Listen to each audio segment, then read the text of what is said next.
টেঙা আৰু মাছৰ জল। দেওবাৰৰ দিনটো বহুত ব্যস্ততাৰে পাৰ কৰিবলগীয়া হয়। এয়া মই আহিছোঁ ৰাতিপুৱাই আজি মাহঁতৰ ঘৰত। মা মানে যোৱা দেওবাৰেও ফোন কৰিছিলে, মোৰ অহা নহ'ল। আজি পুৱাই আহিলোঁ। আহি মাহঁতৰ মন্দিৰটো মই চফা কৰি আছোঁ। মাহঁতে মানে 1 বছৰ এই মন্দিৰত প্ৰৱেশ নকৰে, সেইকাৰণে মই আহি পেলাই মন্দিৰটো মাজে মাজে চফা কৰি দি যাব লাগে। মাও মানে মোক ধুনীয়াকৈ পানী চানী আনি দিলে। আৰু এইজোপা বেলগছজোপা ইমান ধুনীয়া হৈছে, এইকেইদিন আৰু বৰষুণ দি আছে যে, আৰু মায়ে মানে ফোনত ব্যস্ত হৈ আছে। ভাইটি এজনে ফোন কৰিছে, মোৰ সৰু ভাইটি, সৰু মানে মাজু ভাইটি, আৰু এজনে হৈছে আমাৰ সৰু ভাইটিৰ একদম সকলোতকৈ সৰু ভাইটিৰ আমাৰ মানে মাইনাজনী লাজ পাই ভিডিঅ' কৰিলে। আৰু এয়া দেখিছে কিমান ফুলৰ টাব, আৰু ইমান বৰষুণ দি আছে এইকেইদিন, চাওকচোন। আৰু এয়া হৈছে অপৰাজিতা ফুলজোপা, ধুনীয়াকৈ ফুলিছে।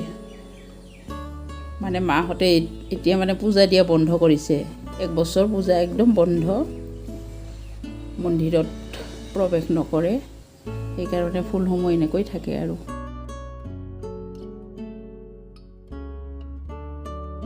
হেল্ল' ফ্ৰেণ্ডছ, আজি মই দুপৰীয়াৰ কাৰণে এয়া ৰান্ধিলোঁ ঔটেঙা আৰু ৰৌ মাছ।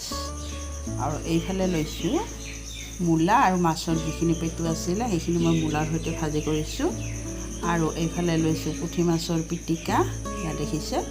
আৰু এইফালে লৈছোঁ মই চালাড কাটি লৈছোঁ, তিয়ঁহ। এনেকৈ মই আজি দুপৰীয়াৰ সাজখন ৰেডি কৰিলোঁ। এয়া আৰু ইয়াৰ বাবে মই এটি ভিডিঅ' প্ৰস্তুত কৰিছোঁ। যদি ভাল লাগে আপোনালোকে ভিডিঅ'টি চাব। আজি একদম মন পচন্দ মানে বজাৰ কৰি আহিলোঁ মাহঁতৰ ঘৰৰ পৰা আহোঁতে। ঔটেঙা লৈ আহিলোঁ 2টা, একটা 10 টকা কৰি লৈছে। আৰু মূলা আনিলোঁ, খীৰা আনিলোঁ। আৰু এইফালে মাহঁতৰ ঘৰৰ পৰা কল নেমু কেইটামান লৈ আহিলোঁ। আৰু আনিলোঁ মাছ, অকণমান মাছ আনিলোঁ। আৰু এইখিনি নিজে আনিছোঁ যে, এইখিনিও মানে এৰা নাই, এইখিনি লৈ আহিলোঁ। মাছখিনি মই ধুই পাখলি মানে আনিলোঁ। এনেকুৱা ঔটেঙাৰ আধাখিনি মই কাটি লৈছোঁ। এয়া কাটি লৈ পেলাই এনেকৈ পটাত অকণমান থেতেলিয়াই লৈছোঁ। এইখিনি ৰেডি কৰিছোঁ। আৰু এইফালে পিঁয়াজ এটা কাটি লৈছোঁ, লগতে অলপ জলকীয়া, কেঁচা জলকীয়া, আদা, নহৰু আৰু জিৰা গুড়ি। নহৰুৰ পৰিমাণটো মই অকণমান বেছিকৈ লৈছোঁ, এয়া দেখিছে। আৰু মাছ লৈছোঁ 3 ডোখৰ ৰৌ মাছ। এয়া মাছখিনি ভজা প্ৰায় হ'ব। আৰু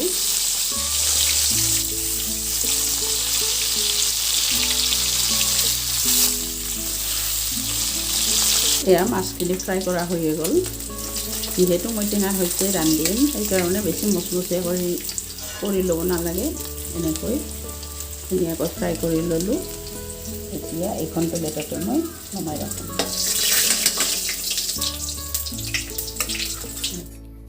আৰু এইফালে মাছ ভজা কেৰাহীখনতে যিখিনি তেল বাকী আছিলে, ইয়াতে মই এতিয়া পিঁয়াজ, জলকীয়া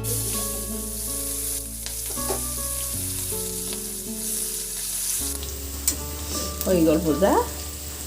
আৰু মই ইয়াতে নিমখ আৰু হালধি আন্দাজমতে একেবাৰে দি লৈছোঁ। এতিয়া এইখিনি মই এনেকৈ বহাই দিলোঁ।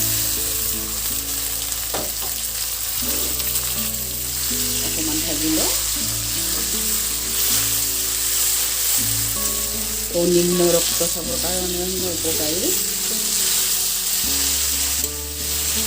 এতিয়া মই ইয়াত বটি লোৱা, এতিয়া ইয়াত আদা নহৰুখিনি দিলোঁ।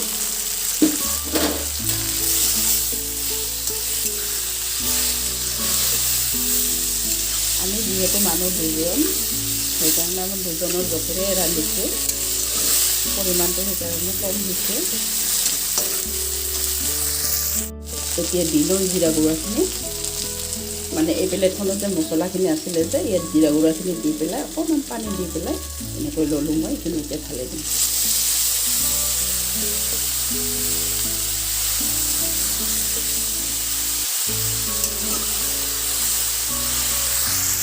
এয়া ভজা হৈ গ'ল। এতিয়া পানী গৰম কৰি ৰাখিছোঁ, পানীখিনি মই ঢালি দিম। দিয়াৰ পিছত উতলিবলৈ আৰম্ভ কৰিলে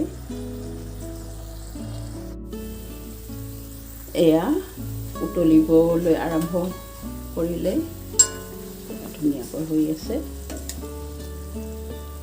এতিয়া মই ইয়াত মাছখিনি দি ল'ম।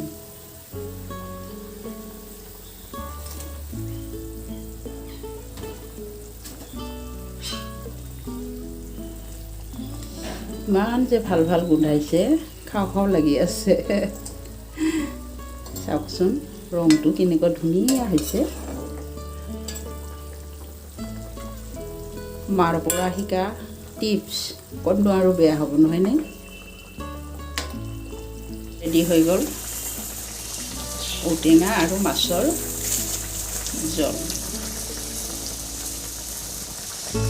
আজিৰ মোৰ ৰেচিপি ভিডিঅ'টো এইখিনিয়ে আছিল। আপোনালোকে যদি ভাল পায় প্লিজ লাইক এটা কৰি দিব, কমেণ্ট কৰিব আৰু পাৰিলে চেনেলটি ছাবস্ক্ৰাইব কৰি আগুৱাই নিয়াত সহায় কৰিব। আজিলৈ তেন্তে আহোঁ, বাই বাই। আৰু এইফালে পুঠি মাছ যিখিনি মই দি থৈছোঁ সেইখিনিও হৈ আছে। এইখিনি মই পিঁয়াজ, মিঠাতেল, জলকীয়া দি পেলাই ধুনীয়াকৈ পিটিকা এখন বনাই ল'ম।